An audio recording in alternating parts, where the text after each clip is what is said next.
Hey there, everybody, and welcome to this video on 12 symptoms of traumatic injury you may not have known.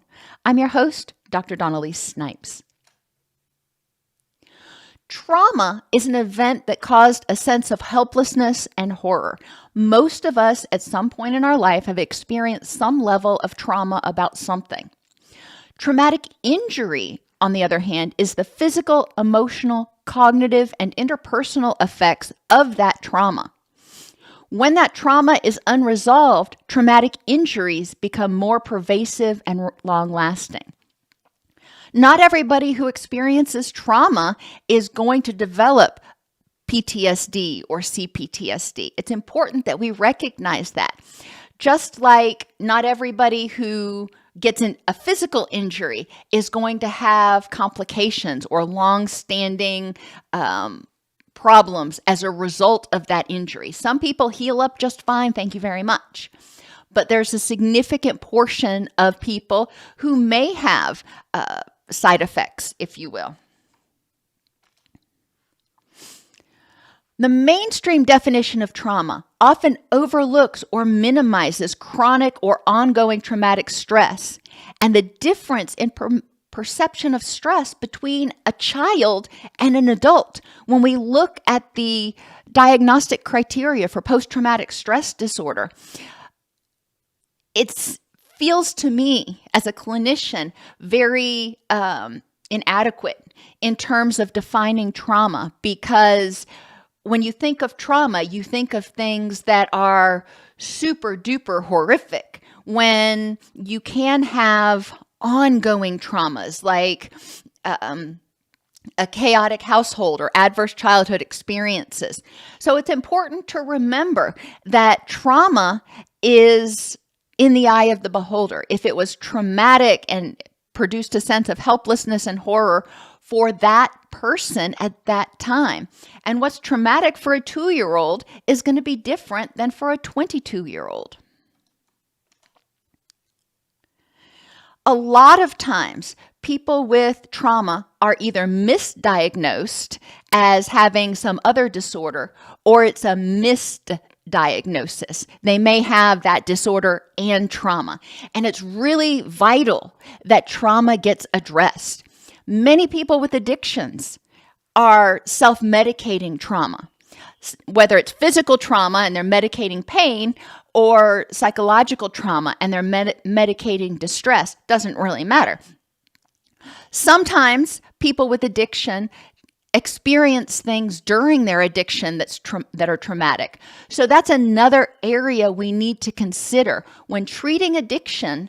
In my 20 plus years of experience, I have yet to work with somebody who says, no, I've got absolutely no trauma. ADHD is another one of those missed or misdiagnoses. Symptoms like difficulty with attention, difficulty focusing, irritability, and restlessness are also symptoms of PTSD and CPTSD. So we really need to look at the history of the person. When did these symptoms start? Was there a precipitating trauma that existed? And determine whether we're dealing with something like CPTSD or ADHD or both. You can have both. And according to the ICD-11, in their diagnosis of CPTSD or complex post-traumatic stress disorder, if the symptoms of CPTSD fully explain what's going on with the person, then they shouldn't have another diagnosis. But if it doesn't fully explain what's going on, then you need to consider whether there are additional diagnoses.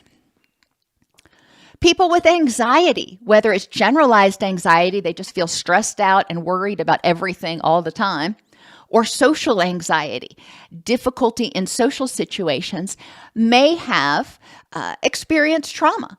So we want to look at what is the source of that anxiety, and was it precipitated by maybe growing up in a household where there was domestic violence, or there was a lot of rejection, where there were, to coin a term, pathological narcissistic parents that were regularly rejecting. So in current life, in adult life, the person feels very anxious around other people because of that attachment trauma. Bipolar disorder, depression, and we'll talk about depression too while we're talking about bipolar, is a very common symptom or effect of experiencing trauma, feeling hopeless and helpless to change the situation, feeling hopeless and helpless to recover is very common. Feeling a lot of guilt is very common. With bipolar, you also have either hypomania or mania. Now, hypomania especially is interesting to look at because a lot of times that's somebody feeling revved, not needing sleep.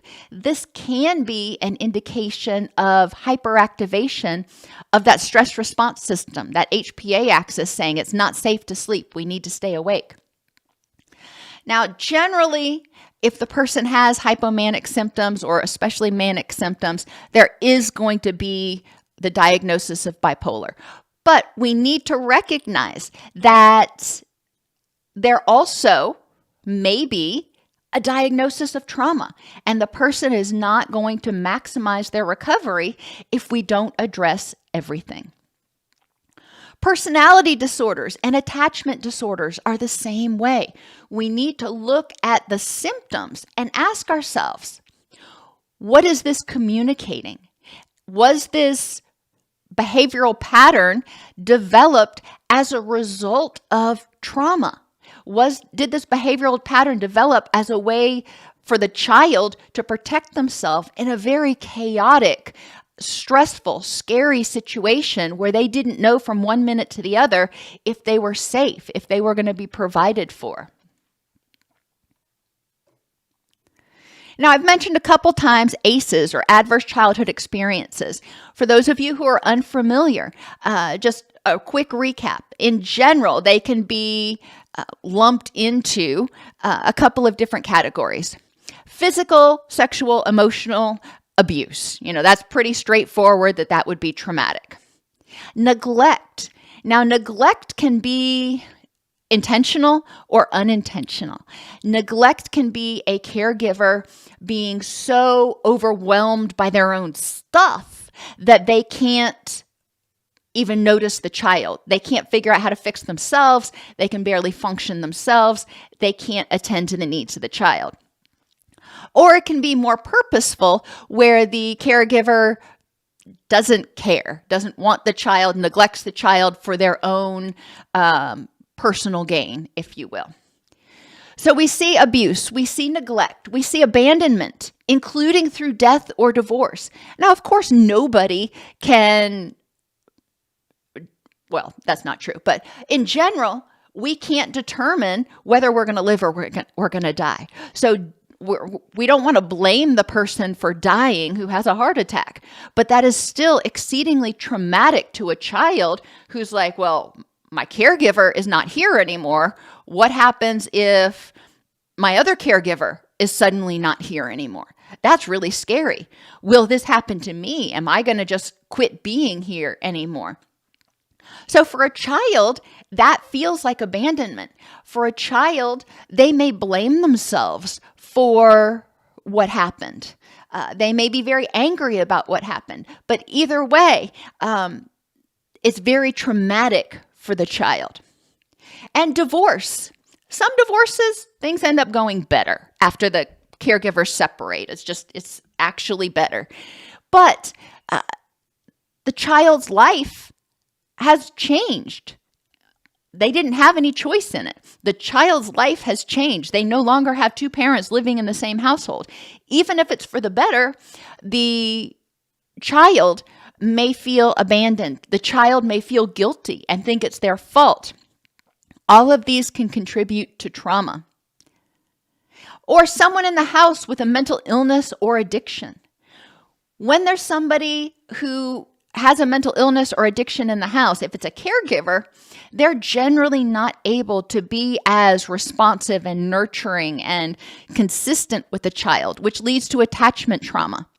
If it is somebody else, like a brother or a sister, for example, the caregivers are often so focused on trying to fix that person that they may miss what's going on with other children. So there is a certain amount of neglect that may happen there. And generally, I consider this involuntary neglect. They're not trying to neglect the healthy child. They're not trying to neglect the child for their own personal benefit. They just can't. They just don't know how to focus on that person. ADHD-like symptoms are, as I mentioned, some people will be misdiagnosed with ADHD. People who've experienced trauma are often restless or irritable. They're stressed, they're hypervigilant, they're always on edge because they don't feel safe. Problems in executive functioning that are common to ADHD include attention, problem solving, and impulsivity. Think about how this relates to trauma. If you are hypervigilant, if you don't feel safe, if you're constantly scanning the room to make sure that you're safe, it's going to be hard to pay attention to the math problems on the board or the Excel spreadsheet that you're working on. If you are in fight or flight, if you're hypervigilant, if you're not feeling safe, i.e. trauma, it's going to be more difficult to problem solve. We know when people are in fight or flee that problem solving is way down on the list. The goal of fight or flee is to keep you safe. So executive functioning kind of goes to the back burner. And impulsivity. People who have experienced trauma, they're hypervigilant. And think about you. If you're walking through a haunted house, for example, you are hypervigilant. You're looking around, you're waiting to see what's going to pop out. And then when something does pop out, you respond, and you respond impulsively. You're trying to protect yourself because suddenly that threat is right there. And people with trauma histories may be more impulsive. They may react on a more emotional nature because they are thrown so fully into that fight or flight zone that they're trying to protect themselves. Emotional dysregulation is another symptom, potentially, of trauma. If you have an exaggerated emotional response, and I don't like that word, but I don't know any other word to use. If you think there's something that happens that probably deserved a response of like a level 3, and you responded with a level 8, that's you looking at that going, okay, in my opinion, in that situation, I had an overly strong emotional response. And that occurs when your HPA axis, your stress response system, becomes dysregulated. People who've experienced trauma often become what they call glucocorticoid resistant. Not important. What is important is they often feel flat. They don't feel a lot of anything. They're just trying to get through the day. But when something does happen, where most people who haven't been traumatized have a trickle of stress hormones to help them deal with it, the person who has had trauma goes from having not a lot to a tsunami of stress hormones. It's like, all right, we know what to do here. We are going to bolt into action. And that is often a learned response. Explosive anger is part of that exaggerated emotional response. People who have emotional dysregulation, people who've experienced trauma, often feel unsafe. One of our responses to feeling unsafe, one of our responses to threats is anger. We want to push it away. We want to get rid of it. We want to dominate it. So staying with that impulsivity, people who've experienced trauma may have more explosive anger and feel like they have more difficulty dealing with it because they're responding from that threat-based place. Especially if the trauma took place in childhood.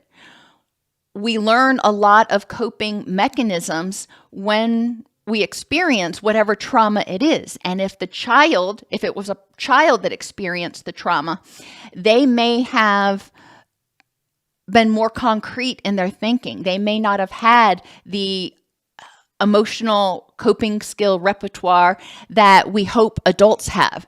So we may see that inner child come out when somebody feels threatened, and that explosive anger comes out that child used to protect themselves when they were in that chaotic situation. Interestingly, another study I found indicated that people with trauma have deficient appraisal, resolution, and management of negative emotional states. So that's, a lot of gobbledygook. Basically, if you've experienced trauma, it's not unlikely that you have difficulty identifying how you feel. You just act and react. You have difficulty labeling those emotions and appraising situations to determine what is actually a threat versus what's not. You just, respond to everything like it's a threat. They have difficulty resolving that emotional response. And we know that people who emotionally dysregulate respond more strongly to stressors and take longer to get back to baseline, to resolve that emotional response than people who are non-traumatized. And they have difficulty with management of negative emotional states. Once they get started, they have a hard time breaking that cycle. They've triggered that fight or flight response. And depending on when the trauma took place or the severity of the trauma, the person may not have developed adequate coping skills to help them resolve or manage that negative emotional state. They may not have a lot of response options available to them. So we want to look at that. Help us continue to make practical tools available to everybody by supporting the channel. You can donate any amount at DocSnipes.com/donate or on Cash App at DocSnipes. You can become a member of the YouTube channel and get perks at DocSnipes.com. Purchase a super thanks on videos that are particularly helpful. Or if you're a clinician, you can earn CEUs at allceus.com. Another symptom of trauma is apathy or low motivation.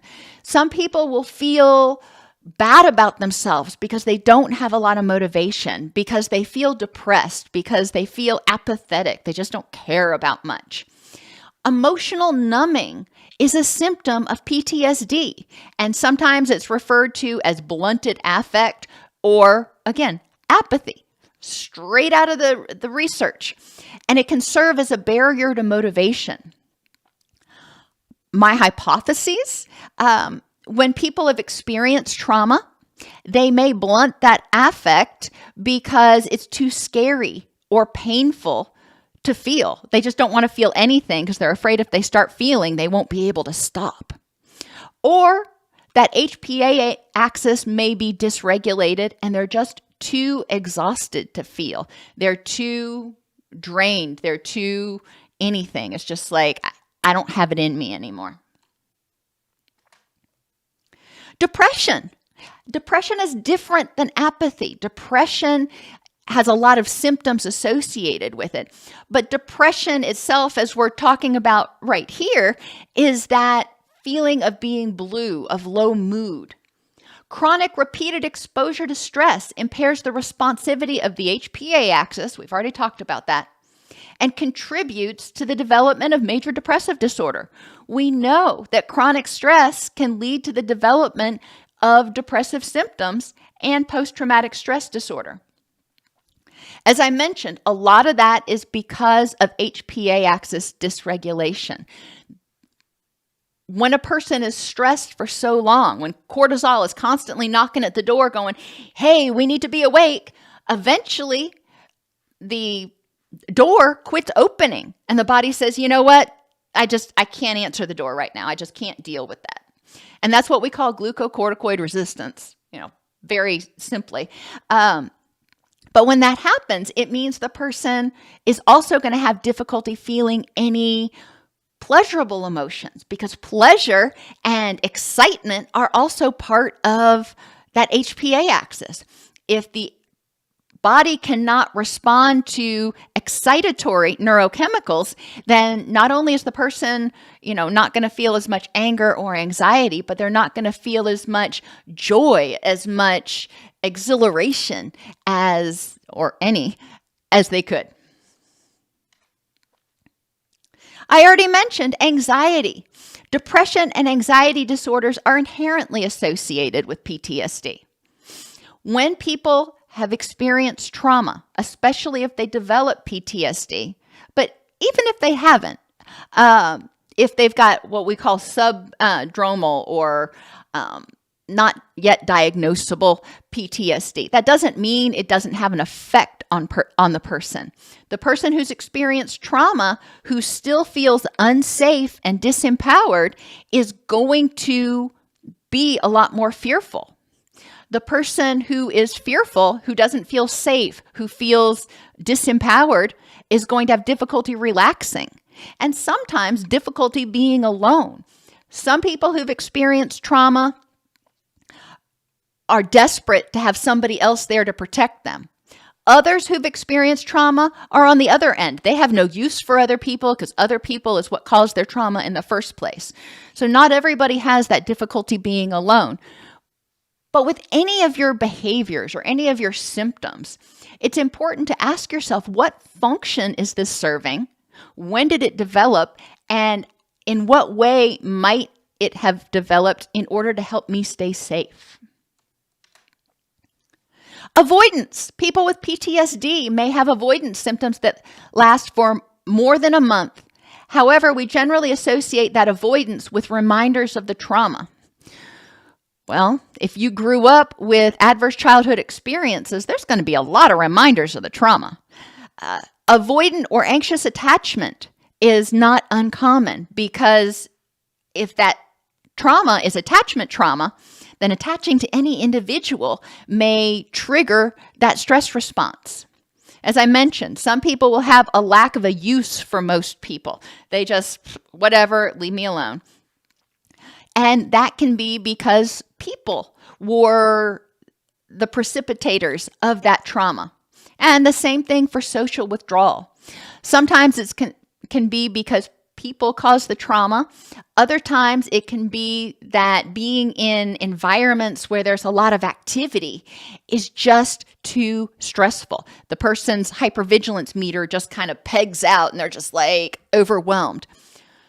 So there can be a lot of different manifestations of unsafeness. High interpersonal sensitivity is another one of those things that we don't talk a lot about, and it's not a traditional symptom of PTSD. But a lot of people who've experienced trauma, especially attachment trauma, tend to have high rejection sensitivity. They feel like they need to walk on eggshells all the time in order to avoid angering anyone, in order to avoid punishment from other people, rejection or abandonment. So their life is characterized by being hypervigilant to every microexpression that people make, by being hypervigilant to everybody around them. And part of this may also be in order to try to make sure, quote unquote, that they've got people there to support them because they were abandoned when they were unable to take care of themselves. So the high interpersonal sensitivity is there as a protective measure. And then we have sensory hypersensitivity, people who are more alert to sights, smells, and sounds. Research has shown that people with PTSD may feel flooded by sensation, and that people with PTSD and CPTSD also have what we call impaired sensory gating. And I think this is phenomenally interesting. Impaired sensory gating occurs in people with ADHD and people with schizophrenia, interestingly enough. But what it means is the brain has difficulty filtering out the important from the unimportant, and it just gets flooded with every sight, sound, smell in the environment, and it can make it difficulty to pay attention. But people can also, who've experienced trauma, may also be hypersensitive to particular reminders of the trauma. So people that look like the offender, or smells that remind them of the trauma, or sounds that remind them of the trauma. If they were alerted, for example, to their house being on fire by the fire alarm, they may be hypersensitive to sounds from then on out. And every time there's a sound that's even remotely like a fire alarm, it triggers that stress response. Illnesses and autoimmune disorders are also directly correlated with trauma. Trauma dysregulates that HPA axis, that stress response system, which inextricably impacts the immune system. When it initially happens in the acute aftermath of the trauma, the immune system is suppressed. Why is this? The immune system's suppressed so the body can focus its energy on fight or flee. However, if the stress continues to go on, eventually the immune system says, hey, we need to send out our workers to repair anything that's breaking down. So the immune system becomes hyperactivated. We start to see systemic inflammation where the immune system's sending out workers and trying to repair all this damage that was done while they were waiting for the trauma to pass that never stopped. We recognize that autoimmune issues, including diabetes, may be related to the experience of trauma, to the experience of chronic, unpredictable stress that dysregulated the HPA axis, which made regulating blood sugar a lot more difficult, which led to insulin resistance, which may lead to the development of diabetes. We also recognize that there are other forms of diabetes, especially type 1 diabetes, that are autoimmune in nature that may not have to do with trauma. But it's interesting to note that especially type 2 diabetes is strongly associated with trauma as well. Immune system dysfunction and traumatic stress reciprocally impact each other. When the immune system starts to becoming hyperactivated, there is increased inflammation throughout the body. That increased inflammation is associated with increasing anxiety, increasing depression. And that increased anxiety and depression triggers even more stress, which triggers even more that immune system. And cardiovascular disease. Traumatic injury can lead to biological changes such as increased HPA axis activity and autonomic nervous system reactivity, inflammation, oxidative stress, and endothelial dysfunction, which may contribute to the development of cardiovascular disorder events with and without chest pain. And I thought that was interesting as well. Not everybody who is having a cardiac event is going to have, that excruciating chest pain. However, they found that there are a lot of changes in the microvasculature of people who've experienced chronic ongoing stress and chronic trauma. Sleep problems. I've already alluded to these a little bit, but some people, this may be one of their only symptoms, but circadian misalignment is very common in PTSD. And glucocorticoid resistance, that difficulty with the body responding to cortisol. The circadian rhythms work in part by starting with that awakening response. Cortisol's highest in the morning and then decreases throughout the day. Well, if your body's not responding to cortisol anymore, then that circadian rhythm gets out of whack, because then none of the rest of the systems know. If you think of your body as a factory, none of the rest of the departments know when they're supposed to come to work and when they're supposed to go home. So this is linked to neuroendocrine, immune, metabolic, autonomic dysregulation, and sleep disruption.